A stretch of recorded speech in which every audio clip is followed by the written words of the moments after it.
Okay, so first we're going to talk about generator training. And again, this is the 2017 Minnie Winnie. Okay, so what we would do, this is your control panel for this RV.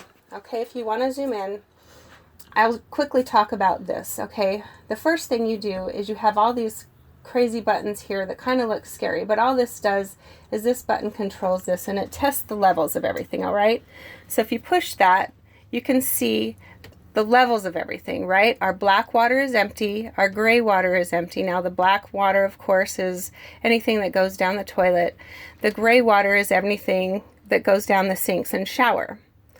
The fresh water is full, so anything in our tank that you use for water is full. Your gas is full, which is the propane is full, and the battery has a full charge. So anything that is running without the generator, which is lights, mainly, is full. Okay, and that's how you test your levels. All right, so back to generator training. The first thing you do is you hold the stop button, and you hold this stop button until you see this start to blink, and then you see this little guy start to blink. It only takes 3 to 5 seconds. Then you push stop.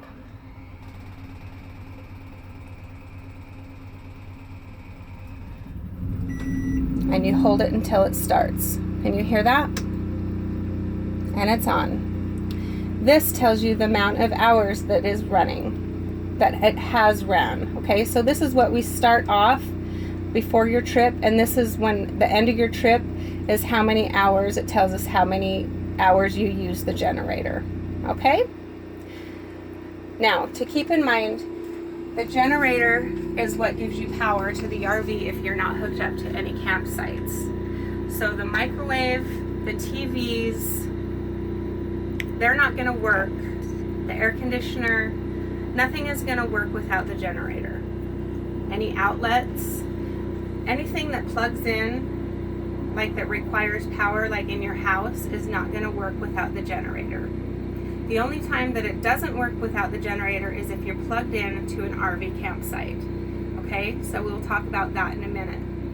So if you are don't use it while you're driving down the road, but if you are hungry on your long road trip, pull over to a restaurant, flip on the generator, cook some mac and cheese or whatever, and you'll be golden. Turn the generator off and you'll be set.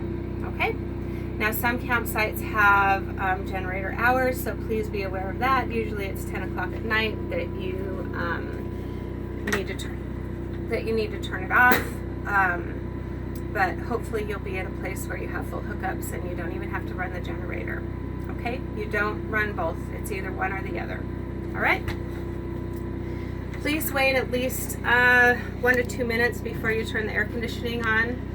And mind you, if